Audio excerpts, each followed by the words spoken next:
Ahoy there, YouTube! We're back again today for more of our Gencon Bonanza Explosion vlog coverage. We're here live at Gencon 2017. Thanks to all of our amazing Kickstarter backers. Thank you all so much. Also, thanks to our amazing sponsors, Bleem Games, who has Dark Mages coming out later this year, Tasty Minstrel Games, who sponsors our whole thing all year long, and then Medieval Lords, who has Black Souls coming out later this year. You will not stop me. You shut your mouth. You shut your mouth. Right now, we're here at the Golden Egg. Yeah, he shut his mouth. He knows what's up. Right now, we're here at the Golden Egg Games booth with Peony, who's one of the designers of Edge of Humanity. Hey, Peony, what is this?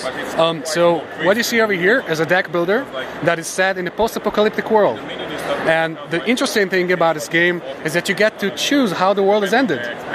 So inside the box, you have 3 scenarios that are combined between a scenario that tells you what the world is how the world is ended, and where you are when you're trying to survive this post-apocalyptic in the US. So the first one will be an epidemic that you're trying to survive in the lost city of New York, and then you can move forward to a wasteland in Nebraska. No, the wasteland is in New Mexico. Why? I'm confusing everything right now. No worries. Yeah, I don't know. And there's also an alien invasion scenario. Nice. So every time you play the game, you can choose the location that you want, and you can fit it with the scenario that you want to use. So you can actually have 6 different combos of scenarios and locations, and you can also inside of those mix the events up, so you get a completely different game every time you play. Now, is this cooperative, competitive? So this is a competitive game for 2 to 5 players, but we're designing right now a cooperative expansion that's going to come out in 2018, and it's going to have a completely different scenario that you can again mix with the other locations to get a different experience each time. And so is this a fixed road deck builder? Is this the kind of one where it's always changing? How's the nuts and bolts of it work? So in this game, it's completely different than the 2 types that you just mentioned. Okay, nice. Because in this game, because it's so post-apocalyptic and everything is destroyed, money means nothing. You don't have money in your deck, and every time you want to get something new, you have to sacrifice something out of your deck.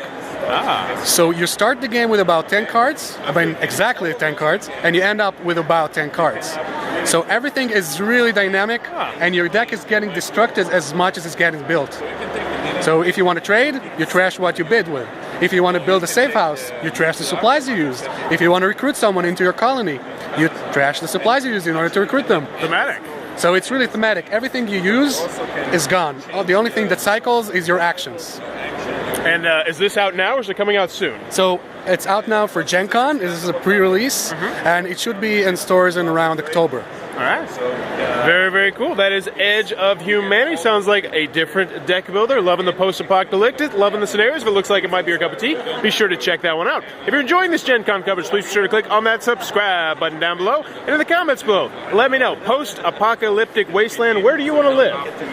I don't know where you can live in this post-apocalyptic world.